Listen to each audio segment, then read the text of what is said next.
We're in the lady such spot. a good lecture at the back. I didn't even sit down. Good evening, everyone. Thank you very much for being here. I'm Andrea Major. I'm the president. And we have to apologize again tonight because we can't connect with the Zoom. I do believe we need to upgrade our internet. I think that may be a problem. But Sabrina, we just spoke with Sabrina, and she said she had two people sign in, Godfrey Kelly and Omar. So we don't know who the name. But anyway, it's not connecting. Grace is doing her darndest. So please let's give Grace a round of applause. Yeah, we tried. We was they wanted to charge us an arm and leg, but we go back. we did, yeah. We said, no, we don't need all that. So we're going to need that. So we need to get the microphone system and the internet speed up. Yeah. And we'll do that. Okay? So just a few, well, most of you have been here before. Mr. Lindy Knowles. Yeah, you're from BNT, so welcome. And of course, all of you, and you, I don't think, have you been here before, you Mr. This is my second time. What's your name? Moses Dalton. Sorry? Moses Dalton. Welcome. Huh? Did you say Dalton? Yes. See, because you know, when you get this age, it might be a little hard. Yeah. So, welcome again. And it just amazes me what topics bring people out. You know, some people, they may see it all the time, but when a certain topic that they like, they come on out. And I have to say about this topic, I read about this with the ephemeral Bahamas. Yeah. Yes, about this barn owl. So I'm excited to hear you talk about it tonight, because I haven't heard anything about it for a very long time. And of course, we're always eager to tell people new information and good factual information about what existed in these blue holes and animals and so forth. Okay, so a little bit about the Bahamas Historical Society. We're now 63 years old. Boy, COVID did a number on us because we haven't been able to do much. But now, we're back in action, okay? So come, either going to be mid-May or early June that we'll be having our luncheon this year. So we're working on that now. I've spoken to the lady who's going to do the fashion show. I'm speaking with the people who are going to prepare the meal. We just can see how much it's going to cost. Then we'll get the tickets printed. So again, we'd like to do something with regard to the 50th anniversary. But definitely we're going to have that.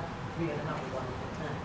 We're also looking into having a raffle. Of course, with regard to the luncheon, we also need door prizes and raffle prizes, 2 sets of prizes. And of course, with the raffle, why we're looking at that? It's not labor intensive. Once you get the prizes and you have the permission, all you need is people to sell the tickets. So depending on the prizes, if we're hoping to get good prizes, then they can sell the tickets for $5 each. If not, they'll be $2. And then we'll have to do more tickets to get more money. If we do the $5 thing, that's tickets. Anyway, we're looking at those. And of course, there's one more thing. Anyway, I'll remember that the next time, because we've already taken up enough time. We do apologize, as I said, for not having the Zoom tonight. And hopefully by next time, Sabrina will be here, as well as 1 or 2 more of us who learn how to work it. Let's be smart. We can do that. All right. So we're really happy to have Mr. Johnson with us tonight. But just before I turn it over to him, I would like to mention that next month, that would be Thursday, the 20th of April, Chris Davis, you know, he's been a lot on the talk shows lately. I've been listening to him. And he's just recently come back from Africa, as well as he's just recently launched his book. So he will be in here April the 20th, talking about his trip abroad, as well as the book. And so he'll be doing a book signing as well. Also, he'll tell you all about his retirement from Africa, the kind of king he is. What his kingship is, okay? So please, come on out, and hopefully by that time we'll have this one going. The restrooms are straight at the back, or second door to the right. Like to this way. And remember, we're recording, so don't walk up and down in front of the camera, please. And please silence your phones so that we don't have too much interruption. We are truly happy for the lady who's your what's your name? Janeska Johnson. Thank you so much for recording this tonight. No problem. We need it. We need your help. No So, problem. we are so blessed to have ourselves all the time. So please let's just have a word of prayer. There's so much going on. There's so much that needs to happen within the next 2 to 3 months. We'll be having our AGM on the 27th of April, right here. And of course, that's something that we have to do according to the Constitution. So let's pray. Father in heaven, we give you thanks and praise for your many blessings. We thank you for everyone here who's assisted us tonight. Father, we pray for those who are grieving, especially for Sabrina and my own family in the Boret's father. His funeral is tomorrow, and so Father, we just ask for comfort and peace and rest for those families. We also think of those who are still grieving for their loved ones. We know Anne has gone, but she's not forgotten. So we thank you, Lord, for the input that she's given to the Bahamas Historical Society. And as we prepare for our AGM and also to complete our journal, Lord, we just ask that you give us the manpower, the wisdom to get everything executed once the journal is received. We know that we have to label and send it out. So Father, we just thank you for everyone who comes on the Senate this morning. We also ask that you go before us to work this out with these cruise ships and the information that they're giving people. And Father, we just ask that you give us wisdom and that we be able to conquer this. And so we appreciate all that you've done. We appreciate everyone who's here. And Father, we ask that you bless all of the undertakings that we're planning. In Jesus' mighty name. Amen. Okay, I'd like to introduce our speaker. Everyone can hear me, right? Yes. Wonderful. Very understand. All right, so Mr. Scott Johnson, and he will be speaking tonight on Wild Bahamas, a look at the prehistoric fauna of the Bahamas with special focus on the Bahamian Giant Barn Owl. The Lucayan Archipelago is home to a diverse assemblage of terrestrial wildlife. However, history and paleontological research has uncovered a unique and amazing array of species no longer present in the archipelago. Although reptiles were and still are the largest terrestrial predators and herbivores in the country, one animal, the Bahamian Giant Barn Owl, is exceptionally not just because of its large size, but because it may be the basis for the Chickcharney legend. Scott Johnson is a terrestrial wildlife biologist and environmental scientist. His major field of interest is Bahamian terrestrial fauna and special focus on reptiles and birds. He studied at the College of the Bahamas before transferring and completing his Bachelor of Science degree in biology at St. Mary's College of Maryland. Scott is also a wildlife educator, eco guide trainer, researcher, and has over 15 years of active terrestrial fieldwork experience. He has assisted in the research of hiking plovers, Bahama orioles, Bahamian rock iguanas, Kirkland warblers, and Caribbean flamingos, and has done his own research on Bahamian snakes and the foraging and diversity of birds in Bahamas National Park. Scott is the author and co-author of over 22 peer-reviewed articles and notes for journals such as the Wilson's Journal of Ornithology, Journal of Caribbean Ornithology, and IRCF Reptiles and Amphibians, and has written articles with Birds Caribbean, the Bahamas National Trust, Up and Away magazine. So please let's welcome Scott. Scott Johnson.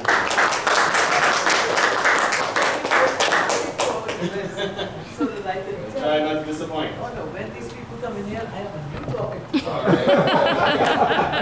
All right, so good evening, everybody. And I do again want to apologize for the stuff happens, and I totally understand.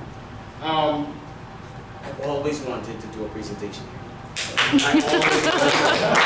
Why? Because this is the Historical Society. This is like, look at this. Just look at all this history. You can just immerse yourself in history here. Come and let us do So, What I notice here, though, is that oftentimes when we do the presentation, when people talk, they're talking about things like the women's suffrage movement. They're talking about the Lucayans. They're talking about the loyalists. They're talking about the contract and all these other things. But no one talks about that. So I'm here to change that. My presentation is going to be very animally focused. And the reason being is because animals are also a major part of our history and something that we oftentimes overlook for the more human-centric parts of history. And so my topic today is, we're going to look at the prehistoric fauna of the Bahamas with a special focus on one of my favorite animals in the world, which is barn owls. Naturally, as an educator, I like to try and teach people a few things. There are a couple of words that we're going to learn tonight. One is glacial maxima.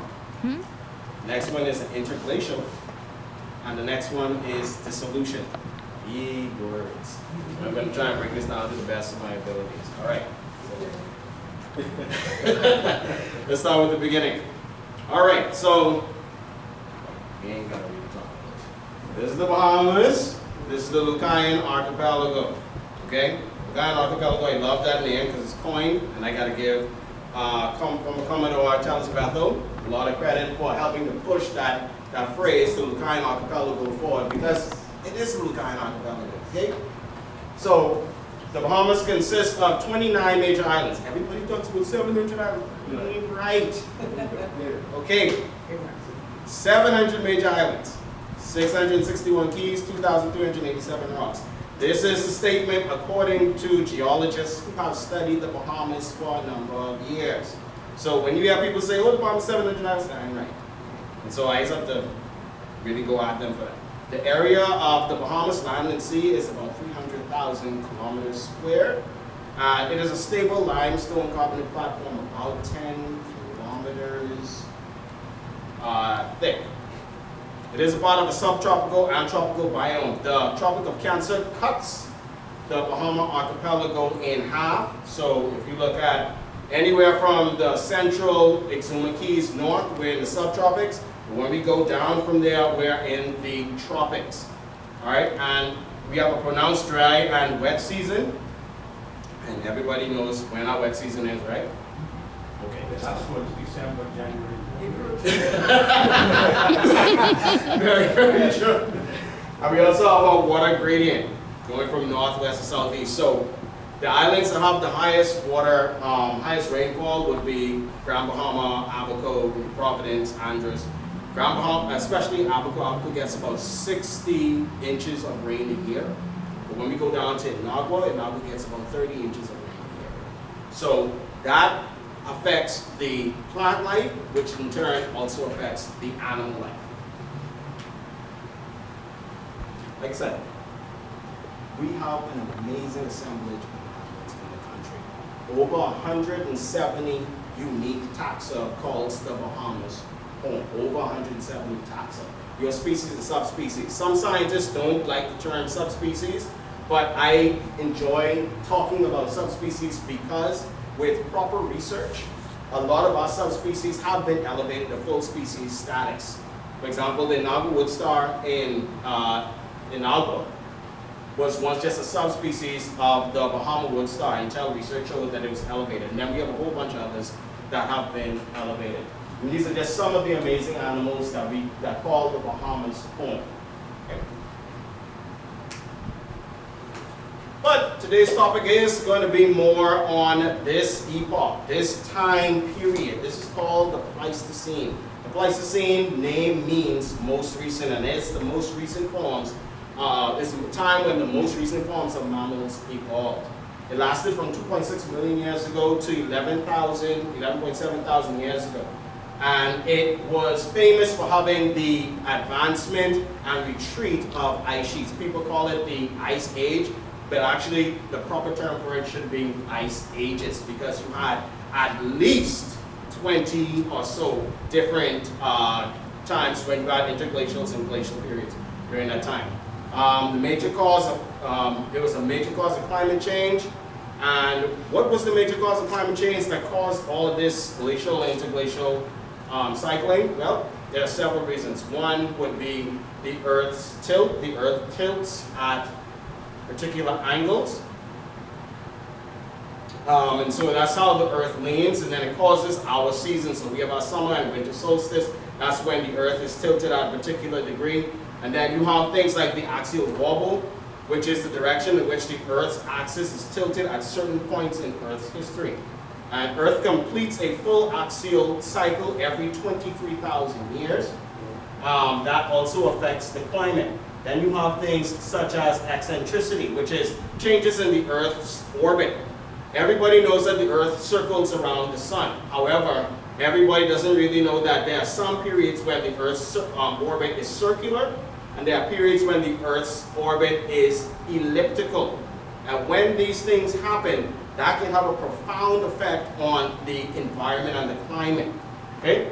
So during the, it happens every 100,000 years, and as ice reflects light, this helps to form sea ice, which causes Earth to cool. So during a period of time, 100,000 years ago, and during these periods, when the Earth was furthest from the sun on its ellipsis, okay, the southern hemisphere was in its winter period, and during that time, the southern hemisphere, the ice in the southern hemisphere grew, and it grew to a point where it had a dramatic effect on the Earth itself. And so with that ice age, with the ice growing at that expanse, the northern hemisphere also started to produce more ice, and then you had, over time, you had the development of those ice sheets and the cooling down of the Earth, and you had an ice age.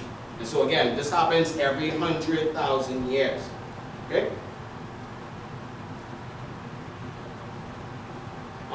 A lot of us know some of these animals. You have mammoths, you have the giant short-faced bear, and you have various species of predatory felines that once lived in the Pleistocene thousands and thousands of years ago. But I'm not here to talk about North America's megafauna.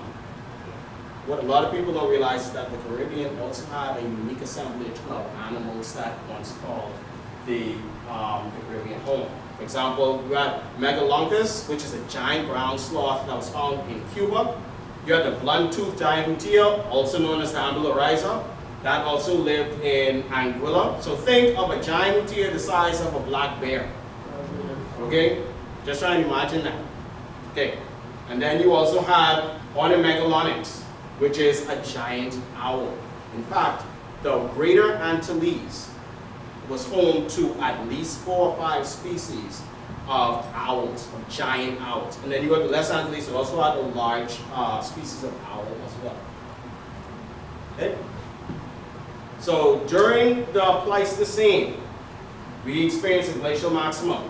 Now, the glacial maximum is when the ice sheets of North America extend down to its most southern point.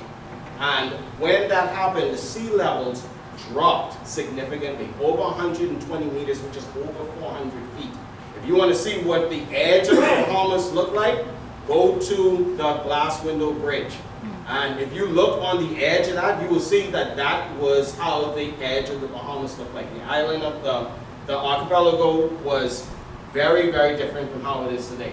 The temperatures was cooler and drier at that time. In fact, the global temperature was 6 degrees cooler than it is today. Now, some people are like, 6 degrees, yeah, that's something.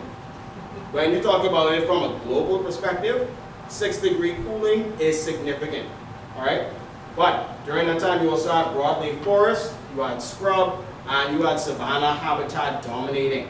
Pinelands was present, but pineland was not as dominant as it is today in those northern islands.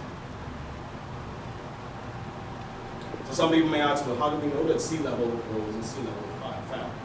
During the glacial period, and that is when all those ice sheets were expanding and moving southwards, the sea levels dropped. And when the sea levels dropped, you have the rainwater helping to dissolve, but you have the solution of limestone helping to form these vertical voids, which over time filled in during an interglacial period, which is when the world got warmer and the ice retreated.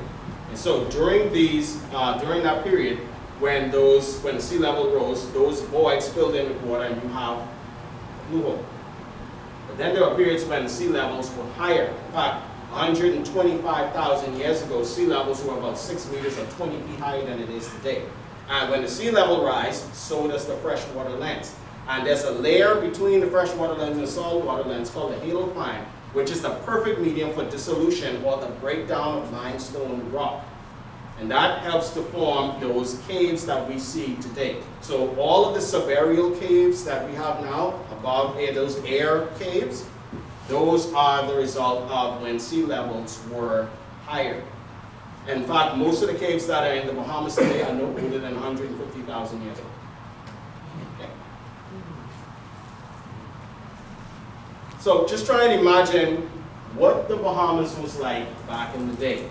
You had your coppice forest, you had your savanna at the top, you had that nice scrubby grassy savanna, and then you had scrub coppice, and just it was a drier environment. At 400 and something feet sea levels, and the water table may have been a lot lower, and so the environment was a lot scrubbier, drier, cooler, but you still had pockets where you would have tall coppice and vegetation and stuff like that. And so there's a lot of evidence around the Bahamas, you just got to know where to look. If you look at this picture here, that is basically a palm forest, which this would be Coco Thrynax argentata. Over time, they died, and sediment, you have wind-blown sediment that starts to accumulate over the stumps of these trees. And then over time, the organic material that breaks down, but the sediment now begins to cement and helps to form these very interesting molds in the limestone. This is in Eleuthera. And this is what we saw in parts of Eleuthera. You see basically these fossilized palm trees. Okay? But again, if you don't know what you're looking at, you can just overlook this and just be like, ah, well, just some interesting stuff, but I care less. How about something else? Like that. Okay? It's a fossilized tree branch in old limestone rock. And so the history of the Bahamas is rich with this old stuff, but you just gotta know where to look. In regards to animal fossils, there are tons of animal fossils. But again, it just requires you to look. This was by pure accident. I was just walking in an area and I was like, let me go look at some of these rocks. Because I tend to look at rocks because rocks are me. And I was just like breaking some of the rocks and I broke open one and there popped this organism here, which I still don't know for the life of me what this is. But it's an animal and even has its organs intact. So really cool stuff. And he has a smiley face. How many of y'all like to go to the beach? Anybody? Yes. Okay. How many of y'all ever seen these lizards running on the beach? You don't see that much now, right? If you go to them other family islands, you can see them same lizards. These are Cuban whiptails, aka amoebas, aka lion lizard. Yeah. AKA blue-tail lizard. Blue-tail. Yeah, Yes. AKA blue-tail lizard. And they would be on the sand, running around and stuff like that, and they leave those tail drags in the sand. So, to the right of that is some fresh tail drags left by lizards. So imagine me going across, visiting different places in the Bahamas, and I'm wondering, where are these lines embedded in Pleistocene and early Holocene limestone? Where are these lines coming from? This doesn't make no sense. It ain't rain.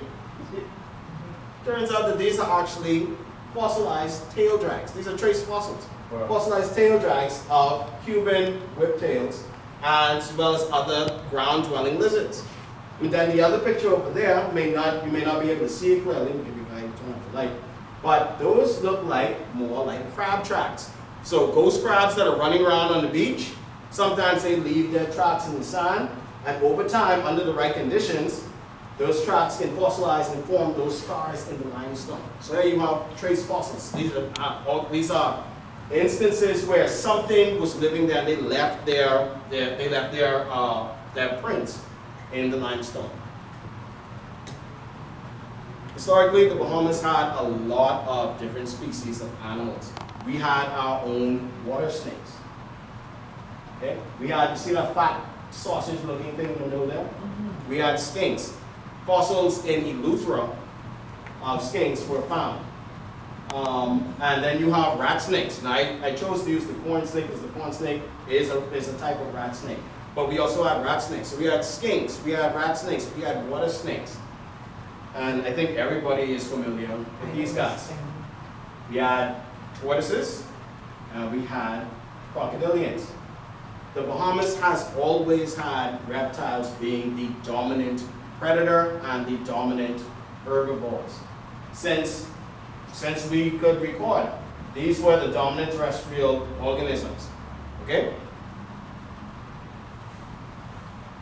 And even now, our largest predator is the Bahamian boar, and our largest herbivore is the Bahamian dog. Okay?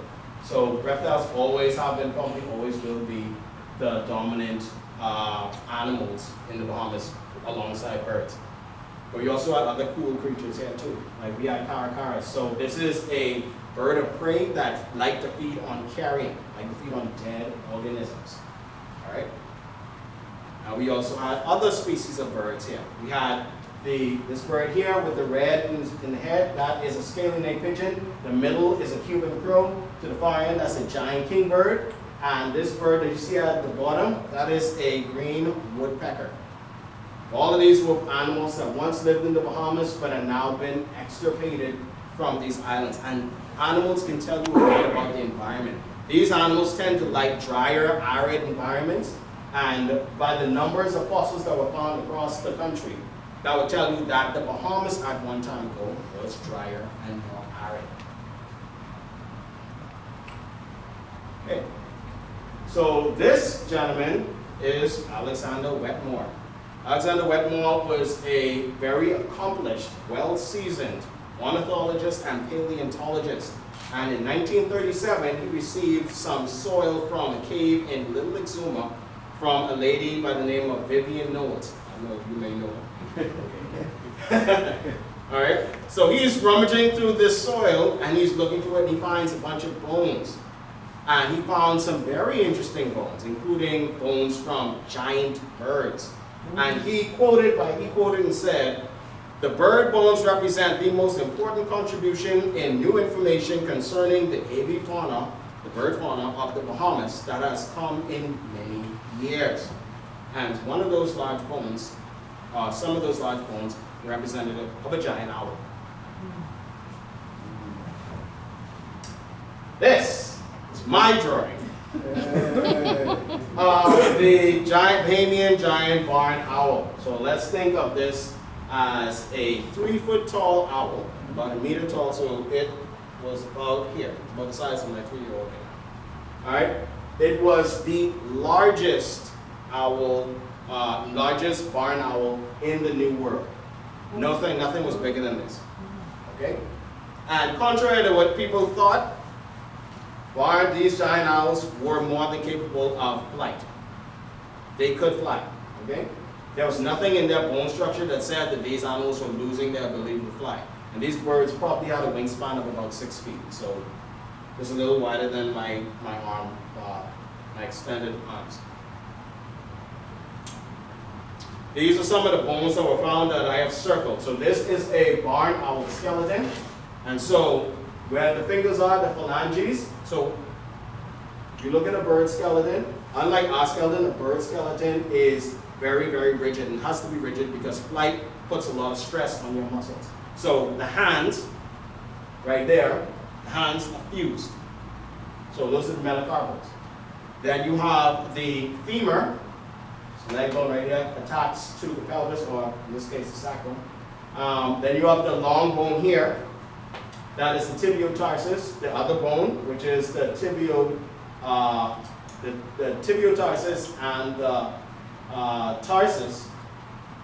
And then you also have a bone called the coracoid, which is a part of the scapular girdle, the part of the chest that helps the bird to fly. So these are just some of the bones that they found that made them realize that, hey, we have an owl there. And not just any type of owl, a very big owl. the Bahamian Giant Barn Owl was found on several islands in the Bahamas. It wasn't just found on Andros. In Andros, it was first found in Arito Cave, Arito Blue Hole, which is in south central North Andros. It was found in Providence, it was found in Lutheran, it was found in Exuma, and they found elements of it in Long Island. So, what do you know about all those islands there? They're part of which bank? Great Bahama Bank, right. So this bird was found on the Great Bahama Bank. They didn't find any other, any fossil evidence that shows that it was living in the Little Bahama Bank. So that island, that giant island, was the dominant place where this bird was found, as of now. And this is what the Bahamas looked like during the last glacial maximum. So, as opposed to the many, many islands, it was consolidated into a few big islands, with the biggest one being Paleoprovidence, which is the Great Bahama Bank. So that island is comparable in size to Hispaniola. The Bahamas had one of the largest islands in the West Indies during the Pleistocene. And that was the home of the Chickcharney owl, or the Bahamian Giant Barn Owl. So, let's see what it may have looked like in real life. Like this. Now, I'm not supposed to talk bad about Chickcharneys, because they say if you talk bad about a Chickcharney, bad things could happen to you. But looking at this bird ain't really the most attractive little thing. This little chick is about 2 weeks old, and you see all those other eggs, that bird hatched first. So he's going to be the one to grow first. He's the big brother of the big sister. And the rest of them are going to eventually hatch, and they're going to catch themselves, and they're going to grow. But you notice if you look at the ground, you're going to see a lot of bones and fur and stuff like that. Those are regurgitated pellets that the mother owl regurgitated to help soften the ground for their chicks. Okay, so when a barn owl eats, it oftentimes it swallows its prey, rats, rodents, swallows it whole, and then it coughs out this pellet. And the pellet has a lot of bones and stuff like that. And that same process is what helps us to learn so much about barn owls in the country. And this is a Chickcharney in a cave, about maybe a month and a week and so old. So Chickcharneys were living in caves. Giant Bahamian barn owls were living in caves, because we found most of the bones in the caves. And they occupied a lot of these caves across the archipelago.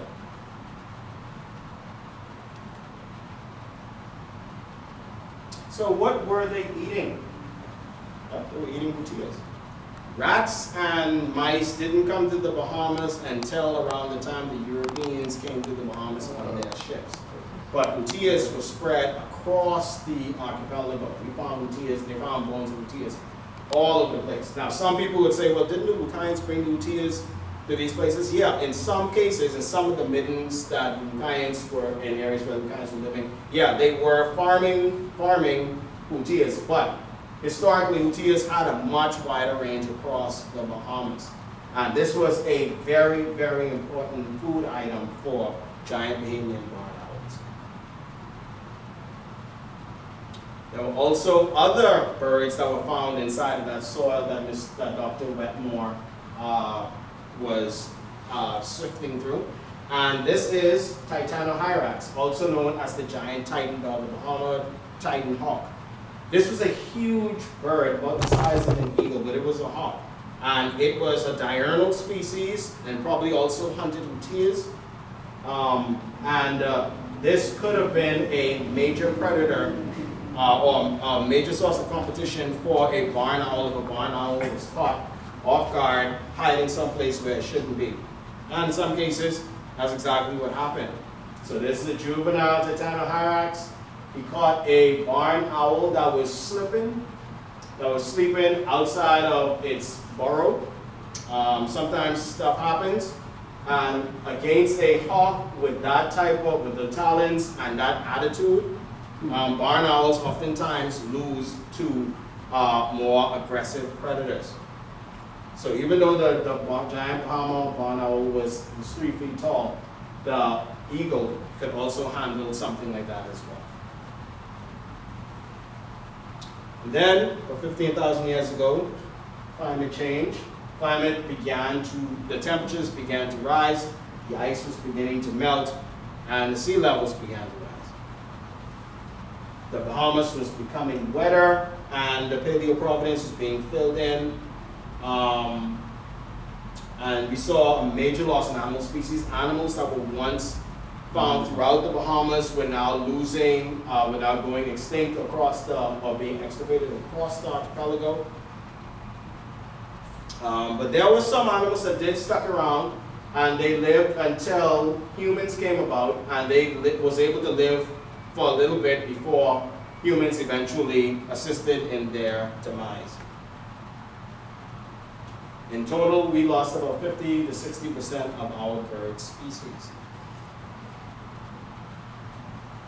And also with climate change and human activity, we also had distribution changes of many of our birds.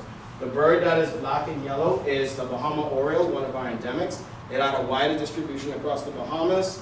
We have fossils of it in Abaco, and it went extinct. It was extirpated in Abaco in the 1990s. The gray lizard cuckoo found, that's the bird on the far right, also had a wider distribution. We found fossil evidence of it in Long Island, but now it's only found in Eleuthera and Andros. It was also found in New Providence, but it was recently excavated as well. The Bahama parrot had a huge range as well. It's found throughout the archipelago, but now it's been restricted to Inagua and Abaco. Now we have a small population in Nassau, but the question is that a natural distribution, or does people bring those parrots in? But you're right, yeah, so can snooze. And then we have the West Indian woodpecker, also wide distribution across the archipelago, but now it's found only in San Salvador and Abaco. As well as maybe a population may still exist in East Grand Bahama, although I doubt it because of Hurricane Dorian. So, now we get into the relationship with our favorite animal, folktale animal, the Chickcharney. Okay, so let's talk a little bit about this animal. The first record of Chickcharneys was from the Seminole, the black Seminoles of Red Bays. Okay, no place else but them. They was the one who talked about it, and one person recalled that they used to call the bird Chico. Okay, but the Chickcharney owl, the Chickcharney legend originated with the black Seminoles of Red Bays. So I am going to dispel some myths about the Chickcharney. People say the Chickcharneys have red eyes. Okay, let's talk about it. Unlike humans, we have round eyeballs. Owls don't. Their eyeballs are long like sausages. Okay? And they have a special reflective lens in their eyes that when light hits it, the light reflects on their eyes and give it that ominous reddish glow. So you can imagine somebody back in the day going out at night, they flash their torch, and boom, they see this owl, and they freak out and they run. Okay, so dispel that myth, just reflection from their eyes. The Chinese build their nest in pine trees, not just any pine trees that are crossed together, right? Yeah. Okay, big problem with that. Barn owls don't build nests. So, but, back in the day, people did see them things up in the tree. They look like nests, and when they go underneath the nest, underneath that nest, they find the bones of rodents and the bones of birds. Owls were using these, and still are using these. That big mass of leaves and stuff like that, that's actually from a disease called witch's brook. It causes the plants to grow abnormally, and it forms these large mats. And barn owls fly into those mats to feed and to roost. And so they cough up their pellets underneath those mats. So if you was to go to Andros, and that's where the only place where I really found these, When you go to Andros and you look underneath those mats, sometimes you may find bones of rodents and stuff like that, which indicate that an owl was present. And so, not bird nests, owl roosts. Owls didn't make this. This is the result of a disease to the pine tree. And then you have the Chickcharneys could turn your head or their head completely around. Let's talk about it. This ain't Photoshop. This is actually how an owl rotates, barn owl rotates its head. We have two joints in our neck, as well as many blood vessels. So when we turn our heads, we can only turn our head so much. A barn owl only has one. And so because of that, they're able to swivel their heads a little bit more. And they also have more vertebrae in their necks to give them that ability to spin their heads. And they can spin their head about 270 degrees. Okay? And then also, if you spin your head for too long, you basically could choke yourself. They have special blood vessels in their necks also, so when you turn their head, those blood vessels take the place of the ones that are being restricted and helps the bird to be able to turn its head without basically killing itself. Okay? But, yeah, I didn't Photoshop none of these. I find these online, and I said, wow, this is awesome. Okay? And so I dispel all the myths. With what's happening in the world today, everybody talks about climate change this, climate change that. The reality is the Bahamas has always experienced climate change. Climate change is what happened to the Bahamas that we know of today.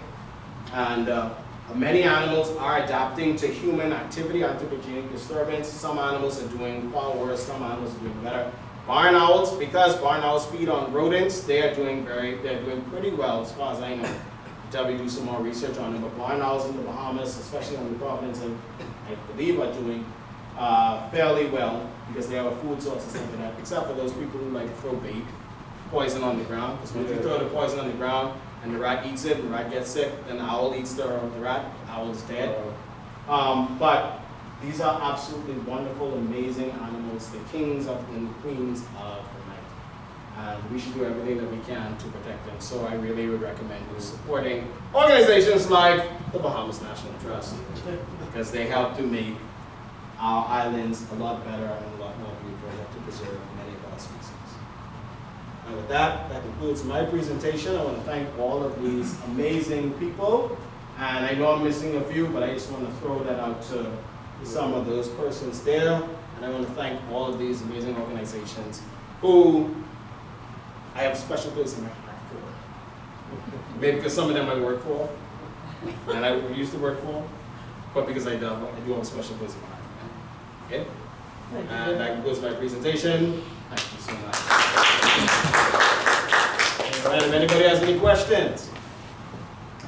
I wanted to ask a question. It's kind of somewhat related, but a friend in Canada sent me an article just a few days ago about this new phenomenon due to climate change of all kinds of seaweed growth, and that it's going to be a problem, and they thought, well, perhaps it would affect Bahamas too.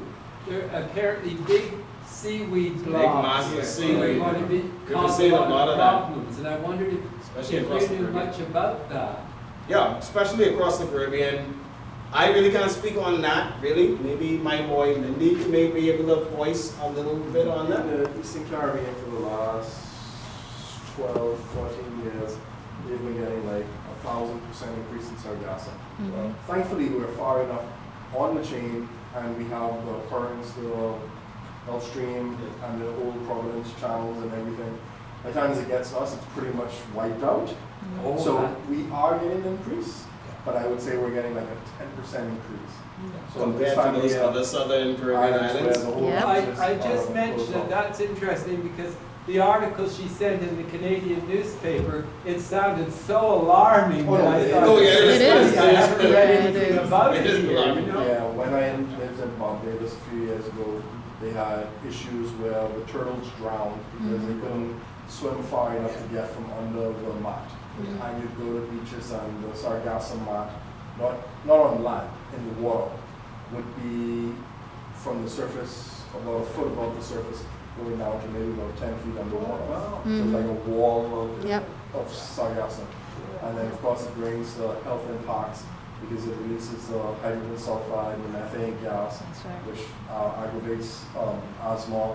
It also causes a destruction in the coastal infrastructure because all of the hydrogen sulfide, everything is causing quick erosion of the infrastructure. So it's human issue, it's animal issue, it's coastal issue, it's a whole thing. And then the other challenge is for using it, because there's a problem in the US, not a problem in the US, in the US they had vast amounts of sargassum, but they had such demand for the harvesting of it, they had to create a management plan to manage it.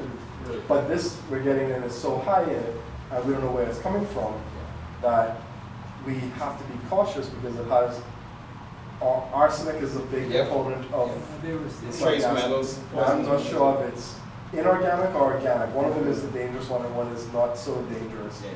So you have to be cautious how you use it and you have to test it to make sure that it does not cause any long-term problems in the use of it. But yeah, it is something that we have to keep a watch over. But if you go to, every so often, Dean's Blue Hole in Long Island gets blocked off and sargassum comes ashore. By the Royal Nassau Sailing Club also gets blocked off. People have mentioned by Sanders Beach and the like that that's just the seagrass coming. That's not sargassum. That's regular Thalassia turtle grass coming ashore. And other parts of eastern San Salvador, Eleuthero, are getting more and more every year. But thankfully it hasn't gotten to the point where it is in the Eastern Caribbean and Mexico. Well, it's nice to have the explanations. Yeah. The other last question I was going to ask, a comment. It's very interesting what you had to say about barn owls. Because it wasn't so long ago I saw a documentary how, you know, the English people are fascinated by owls. Yeah. And there were certain things, but I never knew that we had barn owls here. For some reason, it just didn't seem to be a part of what you read about. Yeah, we have 3 species of owls that are in the Bahamas. We have the barn owl, the American barn owl. We have the burrowing owl. And we have the short-eared owl. The barn owl is the one that everybody knows. The burrowing owl is what a lot of people know as well. There's a small population growing on the province of burrowing owls. And if you go to Nagua, you're going to see burrowing owls all over the place. But burrowing owls are found on a lot of the islands across the Bahamas. Andros, Eleuthera, Cat Island has populations. Exuma Keys, straight down to Nagua. So they're here. But barn owls definitely also have a wide distribution too. It's And barn very owls eat the interesting. burrowing owls. I will say it's very interesting. Yeah, thank you. Thank you. Yeah, very good. Yes, sir. So, for all the fossils we collected over many years, what do we do with fossils? All right, so some of the fossils, a lot of the fossils I should say, go to, and I think Florida and New York. they go to Florida, New York, and American Museum of Natural History, Florida Museum of Natural History, and I think Dr. Turner is better to elaborate more on that than I am, but from what I know is that a lot of those fossils do go to American museums and maybe some other international museums for research My purposes. question is why? Well, when you get fossils, there's all, yeah, a part of it is because of that, right? But when you also have fossils, there's certain conditions that the fossils need to be in order for them to be maintained, because over time they can also degrade. And the Bahamas and Antiquities and Monuments have been working hard to create a museum that can hold all of those fossils. But unfortunately, that requires money. They need like $20, $30 million to go and do something like that. Not just to start. So those are some of the things that really affect us. We would like to have all those Bahamian animals and fossils here, but unfortunately, we don't have the facilities necessary in place for that to happen. But I only speak partially. She's the expert. Okay. So yeah, to your question. So a couple of years ago, about 2-3 years ago, what used to be the best commission the Bahamas Environmental and Science and Technology. No worries. But that has transitioned now into the Department of Environmental Planning and Planning and Protection. Protection, yeah. And they have legislation that came into force in March 2021. There is now a single an online registration system pretty much for researchers in any environmental kind of research throughout the Bahamas, and it has incorporated archaeology. One of the aims and objectives of that new system and the whole idea behind that is, number one, to trace where these collections of Bahamian fossils and other materials that have been collected in the Bahamas for more than 100 years. It used to be the standard protocol that museums, universities would send out researchers to collect these things, and it was standard procedure for them to take the material back to their universities. That's right. Not anymore. For archaeology, we now have, because the Antiquities Corporation did the pilot program for this aspect. We now have a full accounting of where all of these collections are. We wrote to them, not necessarily asking for things to be returned immediately, but we asked that they at least let us know when researchers request to access these collections. And they have been doing that. But you bring up a very important point. Because we were dealing with the archaeology, we have traced those. We know some of the places where they are, and one of the big ones would be Florida Museum of Natural History in Gainesville, because they really helped us out. Dr. David Stedman, he has recently retired. He headed the section. He is an ornithologist. He specialized in birds, paleontology of birds. But after Hurricane Dorian, the collections of the tortoises, the crocodiles that was in Abaco, from Abaco, from the Blue Hole in Abaco, they were stored at the Antiquities office in Marsh Harbor. That was pretty much devastated by Dorian. They got a National Science Foundation grant, emergency grant, to come over to Abaco, and they retrieved all of these things. A lot of these have been washed out in their storage cases. Some were in open trays in storage, and the area was flooded. So you have to retrieve all of these things from water. They took them back to Gainesville. They had to clean them, dry them out, resort them, and relabel them, because their labels were, it was total devastation. They are still there, and we made a friendly visit in 2021 to kind of remind them, like, they have to come back, you know. But this is to be an ongoing process that we now need to have a full assessment of where these types of collections are. Yeah. So we have a close relationship with that particular museum, but we need to build a similar relationship for these faunal collections that we have for the archaeology. Yes, ma'am.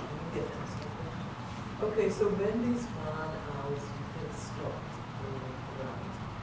So the evidence that we have would indicate that the giant Bahamian barn owls went extinct during the Pleistocene. There's some evidence, there's some people who would say that the owls existed right into the time where humans were around. But as far as I know, there haven't been any evidence of barn owls, or as recent as that. As far as we know, that they went extinct during the Pleistocene. So thousands and thousands of years ago, before the Lucayans came. Go along those lines. So, is the Chickcharney owl gone? The answer is we know. No, I was gonna say, the stories go, because I mean, the Seminoles didn't come till the late 1800s, right? and up until 1910 when, what he was named, Chamberlain was accused of offending the Chickcharney, and that's why I messed up World the War II Sisal plantation. that's why World War II started, because he was cursed.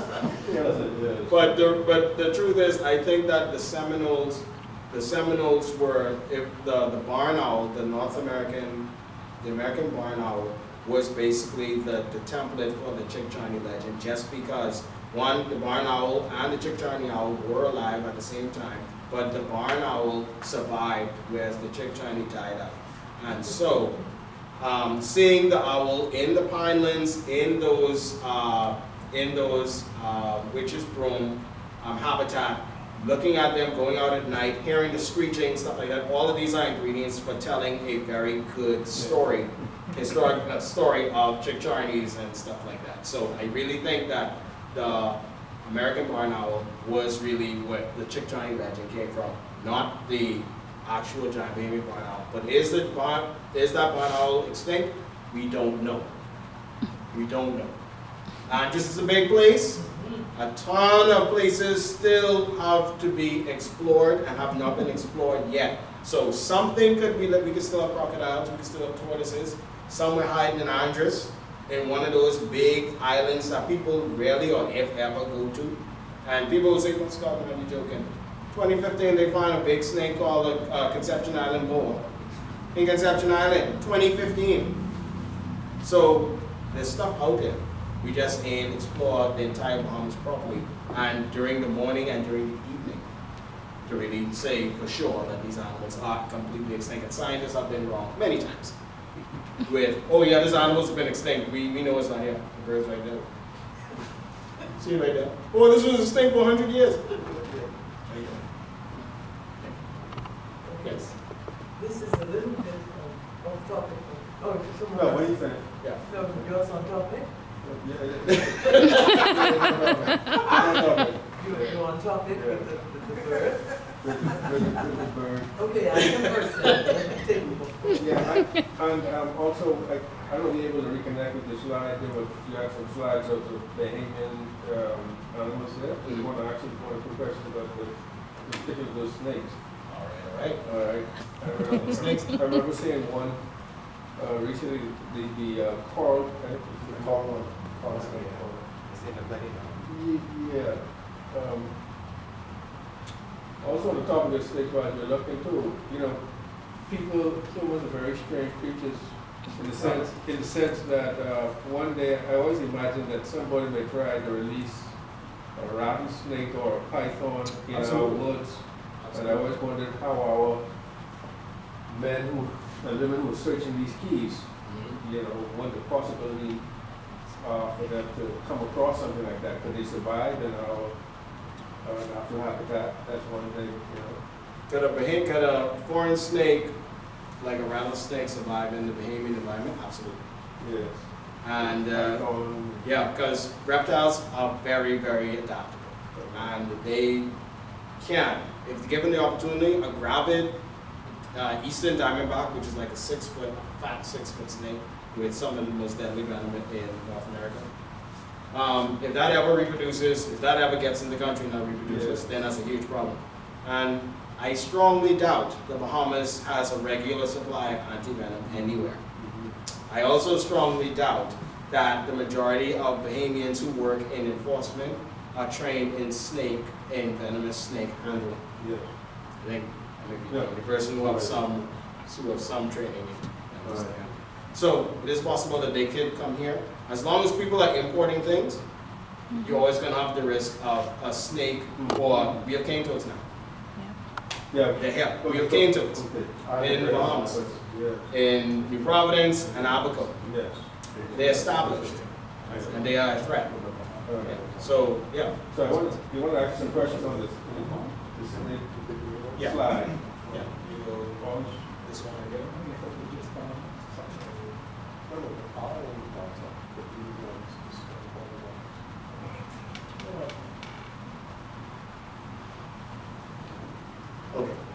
This is not the others?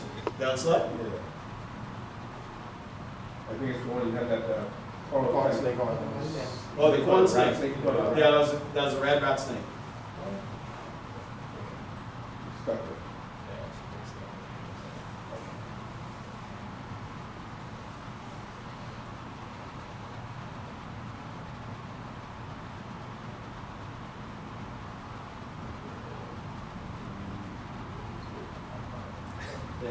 Right.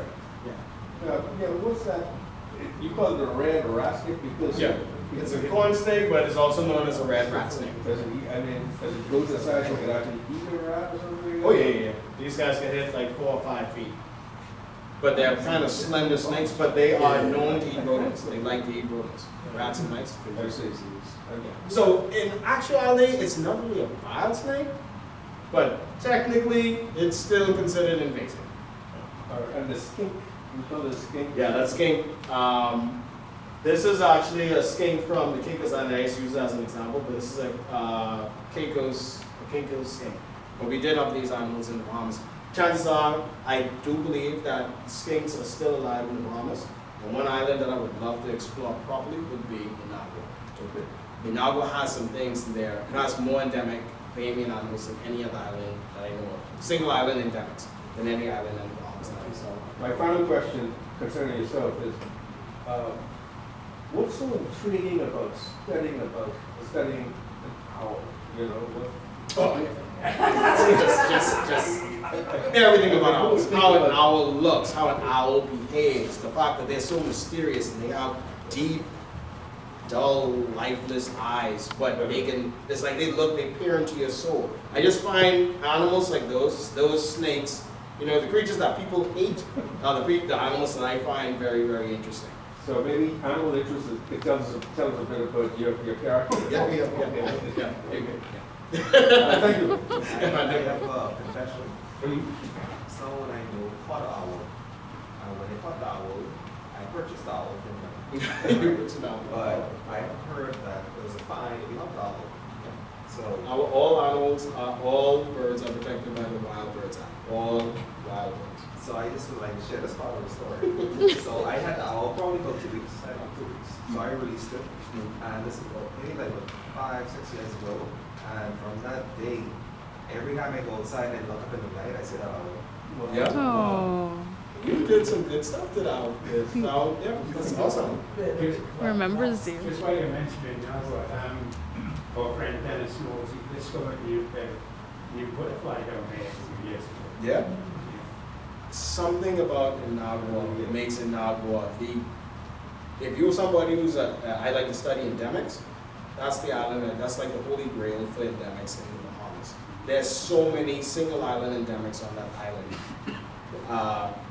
That just needs just a bunch of study. We tend to like to stay restricted to Matthew Town, but when you go out into the boonies, you need like 1 million gallons of water.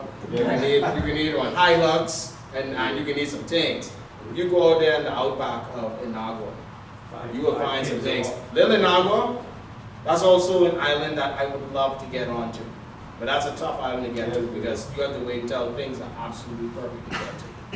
But I heard some stories that some staff somewhere around it.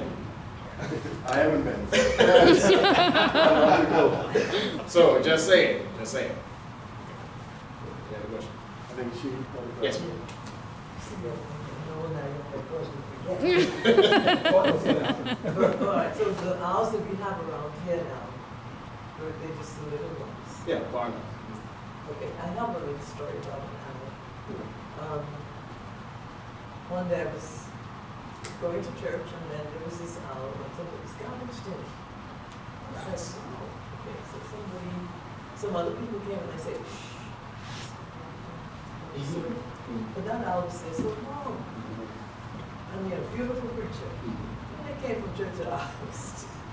Still there? Still there. But I thought maybe this owl was protecting a nest or something. So, one lady came up and said, shh, don't disturb the owl. So she said, I have a confession to this. This not a real owl. Keeps with birds. I said, So they have these decoy owls because people are pigeon. Just fly around the yard and they put the decoy owl out to scare away the It's so pigeon. real and so true. You had me going for a second, man. But something's wrong with that. Okay, that's it. I felt so silly, but boy, that now looked real. So can you tell me about the stromatolite rocks? The stromatolites? Stromatolite, then you get what's in the book. So stromatolites are actually not rocks, they're really organisms, living organisms that you can find them in the exhumas. I think you can find them maybe since Africa. I've seen Like, pictures. definitely, yeah. So you find them in the exhumas. So what's interesting about the stromatolites is that they have a lot of history. Scientists believe that stromatolites help to produce oxygen that we breathe now. The stromatolites that are in the exhumas, they aren't billions of years old. They are thousands of years old. Okay. Yeah. So they are wonderful additions if you understood them, and they are living organisms. So as far as I know concerning the stromatolites, they help to produce oxygen back many eons ago. And they are, and the Bahamas is one of those unique places that still has them living and thriving. Could you go ahead for your Okay. Commodore, I'm finished. from your course now. So I heard on the western side of Andros, you have the sand that returns, or something like the sand returns carbohydrates into oxygen, or something like that. Is that true? Sand returns carbohydrates. Not carbohydrates. You know what I mean. Sand, Yeah, aragonite. into oxygen. well, we know about the aragonite. I don't know if aragonite is going to be turning Yeah. things into oxygen, but I do know that Andros is famous for having that lytic sand, which is the sand looks like little eggs. Yes. Yeah, and so that is some very unique sand because our islands are surrounded by water that's highly concentrated in calcium carbonate. And that as it precipitates out, sometimes they form over fragments of coral and that kind of thing, and they form those little ooids, those egg stones. And so not all of our sand is based on pulverized limestone corals and stuff like that. They're actually made from our water. Our legiotrophic water are very nutrient poor water. It's just perfect for coral reef formation and for sand formation. Okay, need some aragonite. See, we have a little natural compound over there. Right? And we need some of that real stuff too. Now I find that whale stuff.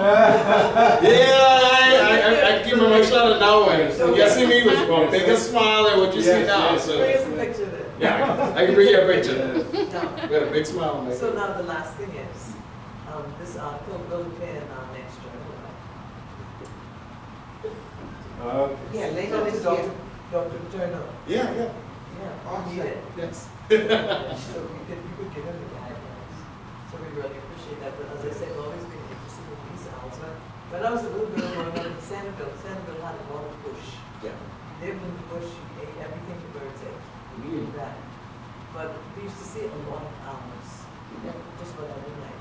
Okay. You don't see them anymore. So a lot of things is happening. Forests, the rodents are here, but now it's about where the owls are going to live, and then of course people were throwing poisons all over the place to kill rats, and in the process, and also caused the birds' numbers to tank, the owls' numbers to tank. They used to keep us up at night making too much noise. The screeching of an owl is an eerie, scary thing. Thank you very much. Well done. Oh yes, Off off topic. yeah, off topic. I love these guys. Yeah, you know, they said that when Columbus came, there was this barkless dog. Yeah. Mm. Could you say anything about that? Have there been any? I also heard about this barkless dog that the Lucayans brought with them. I think there's only like one actual bit of evidence, recorded evidence of them. We have two canines. You have two? That came from Sanctuary View. Oh. Those may be out Oh, okay. So, I can't really speak more on that. Okay. We don't know much about those barkless. Okay, one last question about the blue hole. Will somebody else have a hand up? No. Go on. Oh, okay, yeah. So again, the blue, Bates blue hole, these are the blue holes in Atlas, the types, these names, and how were they actually formed? those deep holes? So the blue holes were formed during times when sea levels were lower. And so what you have is the dissolving of limestone rock. Rainwater is acidic, slightly acidic, and that helps to dissolve the limestone rock. And then also you have the underground water that's also eating away at limestone rock from below. So you have some rainwater from the top and water from below. And over time, when sea levels rise and the water column also rises and then falls, the roof of those caves, so you have the roof and you have a big void under there. Over time, that roof can collapse and then help to form that void that gets filled in with rainwater and salt water as well. The boulevard with the Dean's Blue Hole. Now, Dean's Blue Hole is an interesting one because that's over 600 feet deep. 663 is it? Right, so it's over 600 feet deep, which is a lot lower than when sea levels dropped, which is about 400 and something feet. And so it could be that there was a pocket there, and when sea levels dropped, the limestone dissolved and it exposed that excess, that other pocket. And so that 400 plus feet plus that, and then you have that drop, that additional 200 plus drop. So that's what I think. I'm not 100% sure, but we also got to remember that it wasn't just the Pleistocene that had sea level rise, sea level fall. You also had other time periods, the Miocene, for example, sea levels were a lot higher, and there are times when sea levels were all right. Okay, so let's do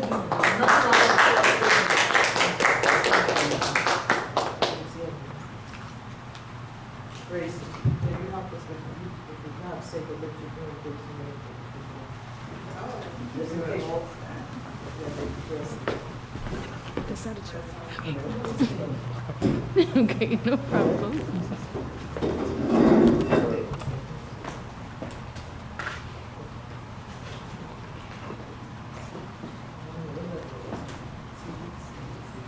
So, Mr. Scott Johnson, Yes, ma'am. heartfelt thanks for your time and for that interesting presentation tonight. Actually, it's because we called the Bahamas with laughter or joys, Okay. You know Joy? We used to teach at UB. I might. Okay, she took us all about walking shore, all of the creatures. So they like things like that. Then we were talking about cultural. Listen, I've been all about it. Even university at sea. We spent a week at sea. Wow. Nice. Manning a big ship, and it was so rough. Yeah. And then we tried to swim with sharks. No, we didn't know the sharks were coming. The captain said, because about 22 from UB, I was the oldest one. Wow. With all those masks, but anyway, at the time. So they said, so they were begging him, they were begging the captain to go in the sea, go out in the ocean. So he said, now listen, I don't say anything, but if I say out, you come out now. There's no tarrying, there's no discussion. They go on and they're frolicking in the sea, splashing up and down. Then we look about 6 sharks. He said out, and they came in. They actually caught a couple of them and brought them on the ship. And turned them over, because you know, they turn them over, they get kind of docile. And then he let us examine them. Okay. Yeah, so Interesting. I love anything to do with nature. So I really appreciate your talk tonight. And I would love to see the fossils of these barn owls, these big owls. American Museum of Natural History. You know what? We know. So on behalf of the Bahamas Historical Society, thank you for your time, your energy, and the wisdom of imparted to us tonight. So I hope you enjoy those. Those are products from the Bahamas Historical Society. I will enjoy them. Awesome. Yes. Lisa, you have us. I have about 10. Okay. And Mrs. Johnson, come. Take a picture like Oh, that. let's take a picture with your husband. Take one. This is my sugar cakes. The mouse. Yeah, take that.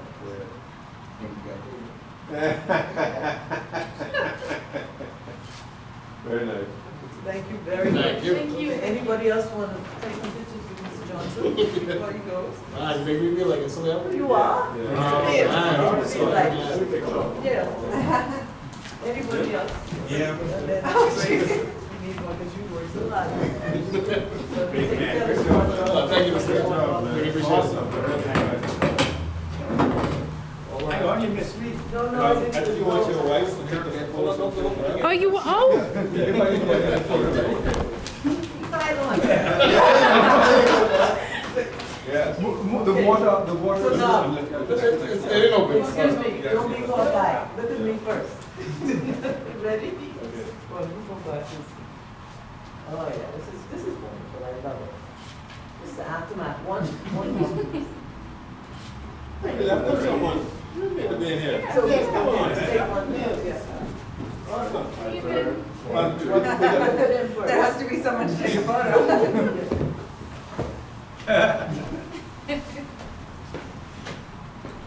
This is audience participation. There you go, right? Oh, yes. Don't worry, we got one more. Rather small and intimate idea. Kicking the ball. Yes. Okay. You want to hop in, I can take one individual. All right.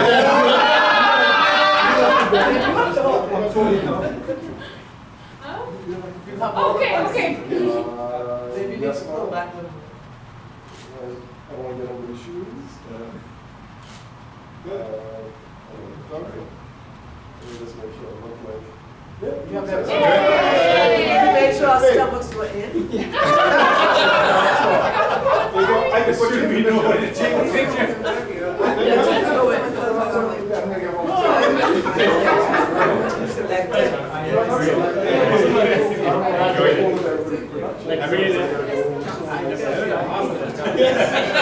The plus the CD. No problem. Thank you so much. Oh, thanks so much. We appreciate it. We're beginning to start. Nice to see you. Nice to see you. We get there. We give us a little bit more time. Appreciate your confession. You want to learn more about our wildlife? Just visit Wild Bahamas on Facebook. I have a page on Facebook that has a plethora of animals. Stuff like that. So Wild Bahamas on Facebook. See this crest here? When you see that, that's me. Okay. Wild Bahamas. Everybody see that. Come on, then, let's get that. Wild Bahamas. Actually, needs to stop it. I was gonna see if I can, Okay. if it will be posted to the